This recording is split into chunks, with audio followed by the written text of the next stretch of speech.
Hello दोस्तों, मैं हूं अमरदीप सिंह। आप सभी का स्वागत करता हूं अपने यूट्यूब चैनल सीजीपीएससी नॉलेज में। दोस्तों, आज 10 मिनट वीडियो सीरीज में जो हम टॉपिक कवर करने वाले हैं वो है चौसा का युद्ध। और चौसा का युद्ध आपको ये साबित कर देगा कि एक आम आदमी अगर कुछ भी करना चाहे वो जीवन में कुछ भी कर सकता है। तो यहां से आपके चौसा का युद्ध के पहले एक आम आदमी से लेकर कैसे शेर खां आपका सुल्तान के पद तक पहुंचता है, ये बात आज चौसा का युद्ध क्लियर करेगी। और यहां से आपको समझ आएगा कि युद्ध कला के साथ साथ दिमाग होना भी युद्ध में कितना जरूरी है। तो ये चीज भी चौसा का युद्ध यहां पर आप बोल सकते हो साबित करता है। तो अगर आज की क्लास में हम एक फरीद खां की स्टोरी देखेंगे, कैसे फरीद खां जाकर शेरशाह सूरी बनता है, तो यही आज की क्लास में हम टॉपिक कवर करेंगे, चौसा का युद्ध। तो अगर आपको वीडियो पसंद आए तो वीडियो को लाइक कीजिएगा। देख आप वीडियो 1000 लोग लेते हैं लेकिन लाइक केवल 100 लोग करते हो। अगर आपको वीडियो पसंद आ रहा है तो वीडियो को लाइक करने में कंजूसी मत कीजिए, और वीडियो को शेयर कीजिए और चैनल को सब्सक्राइब कीजिए। चलिए स्टार्ट करते हैं हम चौसा का युद्ध। तो अगर मैं बात करूं फरीद खां जो है शेर खां का बचपन का नाम है। बाल्यकाल में फरीद खां के क्षेत्र में शेर का आक्रमण होता है और उस शेर के आक्रमण को रोक देते हैं फरीद खां, और उस शेर को ध्वस्त कर देते हैं और अपने क्षेत्र के लोगों को बचा लेते हैं। तब वहां पर फरीद खां को शेर खां की उपाधि मिलती क्योंकि उन्होंने शेर को ध्वस्त किया।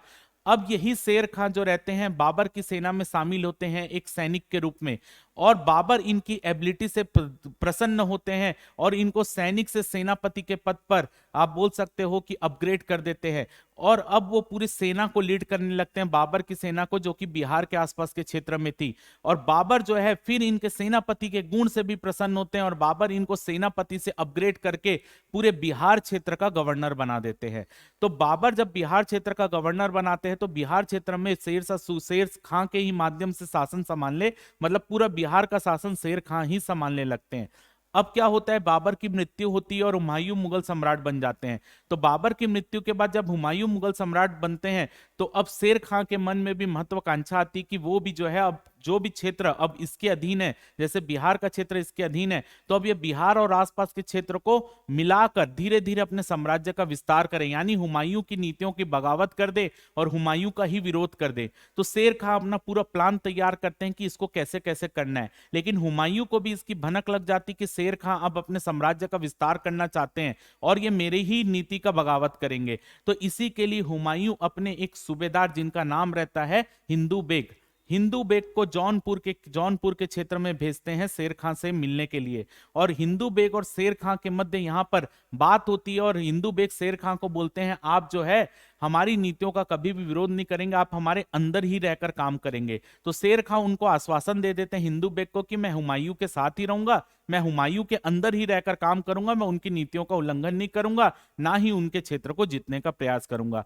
तो ये आश्वस्त कर देते हैं शेर खां हिंदू बेग को। तो हिंदू बेग आकर हुमायूं को बताते हैं कि शेर खान ने मेरे को आश्वासन दिया है कि वैसा नहीं करेंगे। तो हुमायूं खुश हो जाता है कि चलो भाई अब तो हमारे ऊपर कोई आक्रमण नहीं होगा, तो वो आश्वस्त होकर खुश रहते हैं। लेकिन ये तो शेर खां की नीति थी, शेर खां की नीति थी कि हुमायूं को खुश कर देना लेकिन अपने क्षेत्र को बढ़ाने का हमेशा प्रयास करना। तो इसी के लिए हुमायूं क्या करता है, शेर खां क्या करता है, अचानक जाकर हुमायूं के जीते हुए प्रदेश गौड़ प्रदेश में आक्रमण कर देता है। गौड़ प्रदेश जो कि हुमायूं के अंतर्गत आता था और बंगाल में आता था, बंगाल की राजधानी उस समय गौड़ प्रदेश थी। तो यहां पर शेर खां जाकर गौड़ प्रदेश में आक्रमण कर देता है और जैसे ही ये खबर हुमायूं के पास पहुंचती तो हुमायूं के तो पैरों तले जमीन हट जाती है भाई, कि उसने हमको आश्वासन दिया कि हम ऐसा नहीं करेंगे, और वो खुद जाकर क्या करते हैं, जाकर वो आक्रमण कर देता है शेर खां गौड़ प्रदेश में। और गौड़ प्रदेश मुगलों के अधीन था लेकिन अब गौड़ प्रदेश को वो जीत जाते हैं शेर खां। तो ये केवल शेर खां का एक दिमाग रहता है, चालाकी रहती है ये सब करने के पीछे। अब देखिए, अब हुमायूं के पास ये सूचना पहुंच जाती कि शेर खां ने आक्रमण कर दिया बंगाल के क्षेत्र में। अब इसी समय शेर खां अपने बेटे जिनका नाम रहता है कुतुब खां को एक जिम्मेदारी सौंपते हैं कि किसी भी तरीके से आपको हुमायूं को बंगाल आने से रोकना है, हुमायूं को बंगाल आने से रोकना है। ये जिम्मेदारी आपके दे दी जाती है किसके द्वारा, शेर खां के द्वारा अपने बेटे कुतुब खां को। अब हुमायूं इस समय रहते हैं आगरा में, अब हुमायूं इस समय है आगरा में, और गौड़ प्रदेश आप देखिए यहां पर आपका गौड़ प्रदेश पड़ रहा है। अगर आप ध्यान से देखेंगे तो इस समय हुमायूं कहां पे बैठे हैं, हुमायूं बैठे थे इस समय आगरा में, और आगरा कहां है, यहां पर, और गौड़ प्रदेश कहां है, यहां पर। और अगर आगरा से गौड़ प्रदेश आना है यानी उसको बिहार का क्षेत्र पार करके आना है, यूपी बिहार के क्षेत्र को पार करके आना है, तो यहां पर शेर खां अपने बेटे कुतुब खां को बोलते हैं कि हुमायूं को किसी भी तरीके से आपको यहां पर रोक देना है, हुमायूं को किसी भी तरीके से आपको यहां पर रोक देना है। तो इसी के लिए यूपी के बॉर्डर में आपका वहां पर जो है यूपी बिहार के बॉर्डर में आपका क्षेत्र पड़ता है चुनार का क्षेत्र। तो चुनार के किले के आसपास जो है कुतुब खां और हुमायूं की सेना आमने सामने आ जाती है, और दोनों ही जो कुतुब खां रहते हैं वो हुमायूं को आगे बढ़ने से रोक देते हैं। क्यों रोकते हैं? क्योंकि शेर खां का नीति रहता है कि आप जितने समय तक इनको यहां पर रोक के रखोगे उतने समय में मैं ये पूरे हुमायूं के जीते हुए क्षेत्रों को जीतता जाऊंगा, यहां से चालू करूंगा और नीचे ये पूरे क्षेत्र जो हुमायूं के अधीन है मैं जीतने का प्रयास करूंगा। ठीक है, तो अब यहां पर लगभग 6 महीने कुतुब खां हुमायूं की सेना को यहां पर रोक के रख लेते हैं। अब शेर खां इन क्षेत्रों को जीतते हुए आगे बढ़ जाते हैं और हुमायूं को इसकी खबर ही नहीं पहुंच पाती कि ये क्षेत्र वो जीतते जा रहे हैं। अब यहां पर जो कुतुब खां हुमायूं का क्षेत्र रोके हुए थे उनको आगे बढ़ने नहीं दे रहे थे, वो अपनी सेना को बैक कर लेते हैं। अब हुमायूं यहां से आगे बढ़कर इस तरफ गौर प्रदेश में पहुंच जाता है, लेकिन क्योंकि शेर खां तो यहां पर रहता नहीं, शेर खां यहां पर जीत के यहां पे आ गया रहता है। ठीक, अब हुमायूं जब यहां पर गौर प्रदेश में पहुंचता है, वहां तो शेर खां रहते नहीं, तो वो गौर प्रदेश को हुमायूं फिर से जीत लेता है, कोई दिक्कत नहीं होती, वहां पे तो शेर खां ही नहीं, शेर खां तो नीचे से इधर आ गया। तो अब हुमायूं ये प्रदेश को जीत लेता है। अब हुमायूं क्योंकि 6 महीने यहां पर रुका, अब यहां से यात्रा करके गौर प्रदेश पहुंचा, तो हुमायूं यहां पे पहुंचते पहुंचते थक जाते हैं, उनकी सेना भी थक जाती है। तो हुमायूं ये अब सोचता है कि शेर खां तो यहां से नहीं है, वो डर के भाग गया। हुमायूं के दिमाग में ये रहते शेर खां डर के भाग गया, लेकिन वो शेर खां की नीतियों को नहीं समझ पाता हुमायूं। तो हुमायूं अभी तक यही समझते रहते शेर खां मेरे से डर के भाग गया है। तब हुमायूं अब यहाँ पे निर्णय लेता है कि अब जो है हम लगभग 6-7 महीने हम कुछ नहीं करेंगे, हम यहीं पर आराम करते हैं और हम यहीं पर रहेंगे। तो अब हुमायूं अपनी सेना के साथ गौड़ प्रदेश में लगभग 8 महीने वहीं पर गुजार देता, कोई भी एक्शन नहीं लेता। लेकिन यहाँ पर शेर खां क्या करता है, अब वापस वो यहाँ से घूम कर आता है और हुमायूं के जो क्षेत्र थे कन्नौज, बनारस, ये सब क्षेत्र अब शेर खां जीतने लगता है। अब ये जानकारी पहुंच जाती है किसके पास, हुमायूं के पास, कि शेर खां आपके जो क्षेत्र है उसको अब हड़प रहा है। हुमायूं तब भी तक यही मान के चल रहा था कि वो डर के भाग गया है, लेकिन हुमायूं को अब ये जानकारी गौड़ प्रदेश में पहुंचती है कि शेर खां जो है आपके कन्नौज और बनारस के क्षेत्र को जीत लिया है। अब यहां पर क्या होता है, अब ये हुमायूं को जैसे ही ये सूचना पहुंचती कि गौड़ प्रदेश वो जो शेर शाह सूरी है वो आपके कन्नौज और बनारस को जीत गया, तो हुमायूं अपनी सेना को लेकर वापस यहां से निकलता है। अब शेर खां भी अपनी सेना को लेकर वापस यहीं पर निकलता है और दोनों यहां पर ये चौसा नामक स्थान पर, आपको ये दिख रहा होगा, ये चौसा नामक स्थान है जो ये इस कर्मनासा नदी के बीच में है। ये आपको कर्मनासा नदी जो मैंने ब्लू से दिखाई है, चौसा नामक स्थान यहां पर पड़ रहा है। ये देखिए, ये चौसा है और कर्मनासा नदी दोनों के बीच है। अब हुमायूं की सेना इस कर्मनासा नदी के इस तरफ आ जाती है और शेर शाह सूरी की सेना इस तरफ आ जाती है। और अब शेर शाह सूरी का यही प्लान रहता है, अब हुमायूं भाई यहां से आगे नहीं जा सकता क्योंकि कर्मनासा नदी बीच में है, और शेर शाह सूरी कर्मनासा नदी के इस तरफ सेना लेकर है और हुमायूं इस तरफ सेना लेकर है कर्मनासा नदी के। तो दोनों की सेना 3 महीने तक केवल यहीं पर खड़े रहती है और शेर खां का यही प्लान रहता है कि हुमायूं को आगे नहीं बढ़ने देना है और उसके जो बाकी बचे हुए क्षेत्र हैं उसको धीरे धीरे जीतने का प्रयास करना है। तो अब यहां पर हुमायूं यहां से आगे नहीं बढ़ सकता, यानी हुमायूं को अब खबर जो मिल रही थी, उनके खबरी भी थे तो वो तो इसी मार्ग से होते हुए हुमायूं तक जा रहे थे। अब शेर खां ने उस मार्ग को ही रोक दिया तो हुमायूं तक अब कोई खबर भी नहीं जा रही और हुमायूं पूरा इस क्षेत्र से कट गया। यही तो शेर खां का प्लान था कि हुमायूं को पूरे इस क्षेत्र से काट दो। अब ये 3 महीने दोनों की सेना कर्मनासा नदी के इस तरफ और इस तरफ खड़ी रही।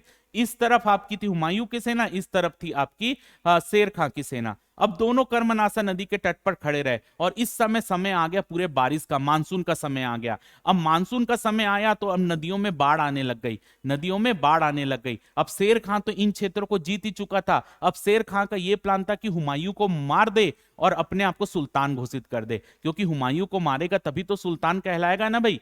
तो हुमायूं को मार दे और सुल्तान घोषित कर दे। तो हुमायूं 3 महीने तक दोनों आपस में यहीं पर खड़े रहे और एक रात जाकर अचानक शेर खां ने नदी को पार करते हुए, बाढ़ वाली नदी को पार करते हुए उस तरफ पहुंच गया, कर्मनासा नदी के इस तरफ पहुंच गया और हुमायूं की सेना पर आक्रमण कर दिया। अब हुमायूं इतना आनन फानन में आ गया, तो अगर आप देखेंगे तो ये आपको दिख रही है कर्मनासा नदी, और हुमायूं क्या किया, अब ये कर्मनासा नदी के कारण यहां तो वो जा नहीं सकता, तो हुमायूं इस तरफ वापस भागने लगा। हुमायूं इस तरफ वापस भागने लगा और इस तरफ आपको दिख रहा है ये आ रही है गंगा नदी, ये आ रही है आपकी गंगा नदी। ठीक है, तो हुमायूं को अगर अब अपनी जान बचानी थी तो इस गंगा नदी को पार करके इधर से भागना था।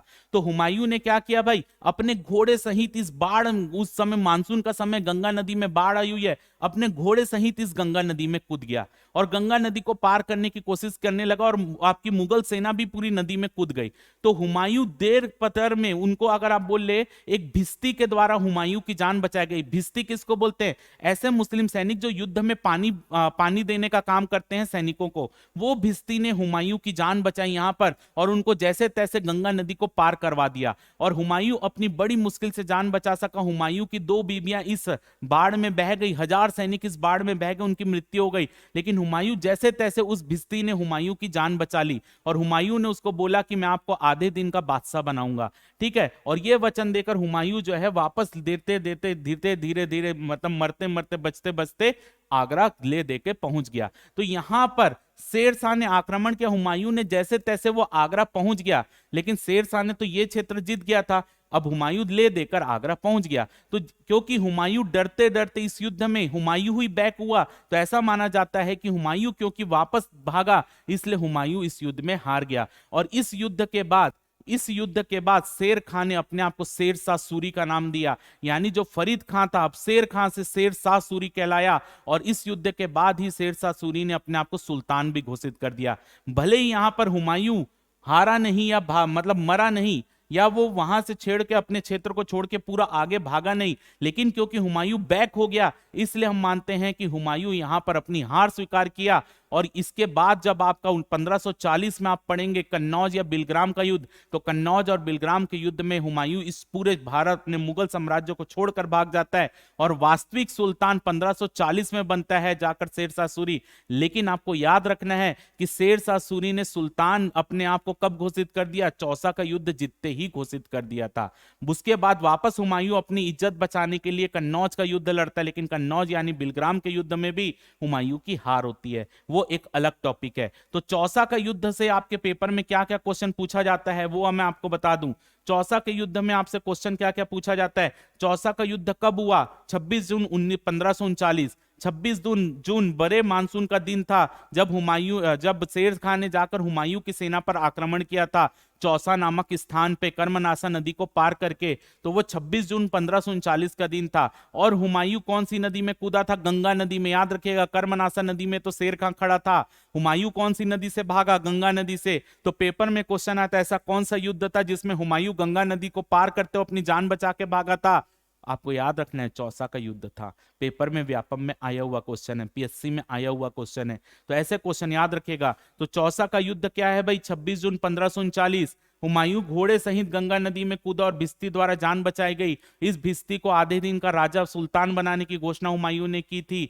याद रखेंगे, ये सब चीजें पेपर में पूछी जाती हैं। तो घोड़े को लेकर कौन सी नदी में कब कूदा था हुमायूं? चौसा के युद्ध में गंगा नदी में कूदा था हुमायूं, ये चीज पेपर में आती है। और इसी युद्ध के बाद शेर खान ने अपना नाम शेर शाह सूरी किया और सुल्तान की उपाधि भी धारण किया और अपने आप को सुल्तान घोषित भी शेर शाह सूरी ने किया। लेकिन वास्तविक सुल्तान कब बना शेर शाह सूरी? वास्तविक सुल्तान बना कन्नौज के युद्ध के बाद। तो उम्मीद करता हूं कि आज का टॉपिक आपको समझ आ गया होगा, चौसा के युद्ध क्या है आपको समझ आ गया होगा। तो अगर वीडियो अच्छा लगा होगा तो वीडियो को जरूर लाइक करेंगे, चैनल को सब्सक्राइब करेंगे, ज्यादा से ज्यादा वीडियो को शेयर करेंगे। इस वीडियो का पीडीएफ आपको मिल जाएगा टेलीग्राम ग्रुप में, उसका लिंक कमेंट बॉक्स में रहेगा, उसको ज्वाइन कर लीजिएगा। जय भारत, जय छत्तीसगढ़।